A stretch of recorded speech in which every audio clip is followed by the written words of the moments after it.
Hey guys, so today I'm going to be talking about the mineral potassium. Potassium was discovered by Humphrey Davy in 1807. He actually discovered several other minerals, including sodium, calcium, and cadmium. He studied electrolysis the year before he discovered potassium, and then used electrolysis to discover potassium.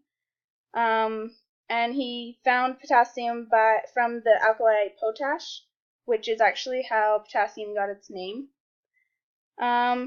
He also found that potassium was a good conductor of heat and electricity, which is why it's an electrolyte. And it's also less dense than water, which was unusual for metals back then. The chemical symbol K is for potassium, and that comes from the term kalium. As for the importance of potassium, potassium plays a major role in a lot of bodily functions.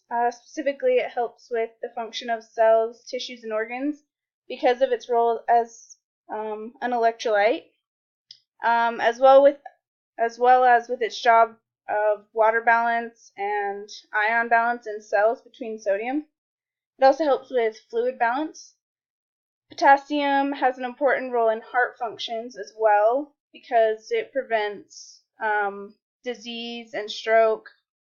Lastly, potassium functions in the body to aid in smooth muscle contractions and with nerve impulse transmissions through the body.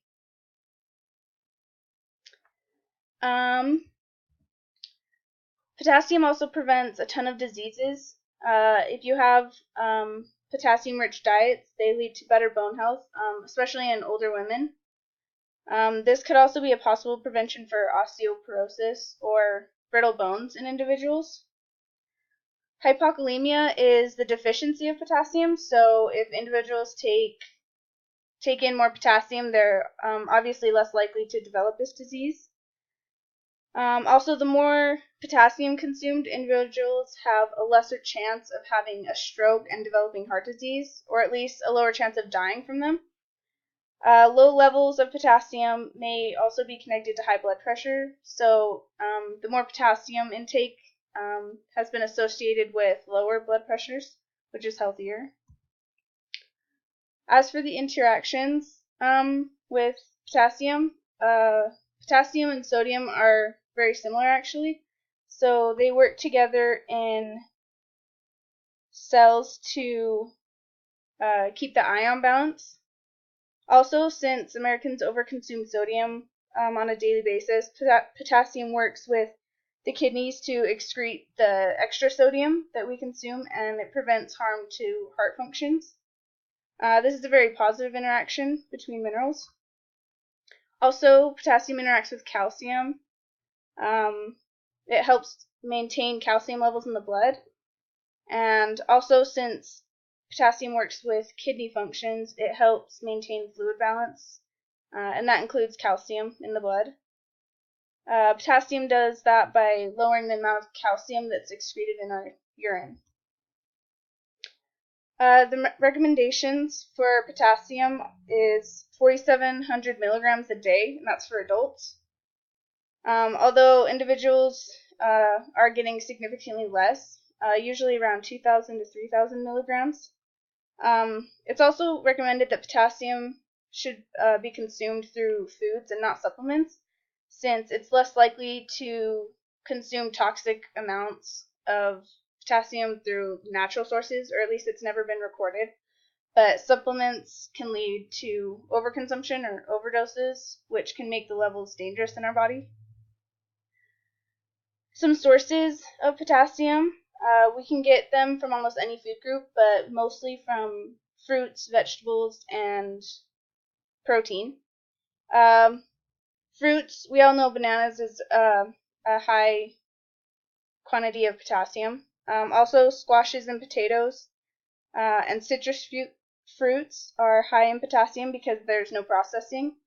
A general rule is the more foods get processed, the more sodium is added, which means potassium is being decreased. As for a daily serving of potassium, one banana is approximately like 425 milligrams of potassium, so to get your daily serving from just bananas, you have to eat about 11 of them, which is unrealistic, but That's how you'd get your adequate intake. You could also combine bananas with other things, fruits and vegetables, nuts, seeds. That way you don't have to eat 11 bananas. Another unlikely example would be an avocado, which has about 372 milligrams of potassium. So to reach your recommended intake of potassium, you need about 12.5 avocados. But again, mixing these fruits and vegetables with other food sources, like seafood, milk, sweet potatoes, reaching the recommended daily serving of potassium would be a lot easier. In conclusion, potassium is vital to proper body functions such as nerve transmissions, fluid and ion balance in cells, muscle contractions, and kidney functions.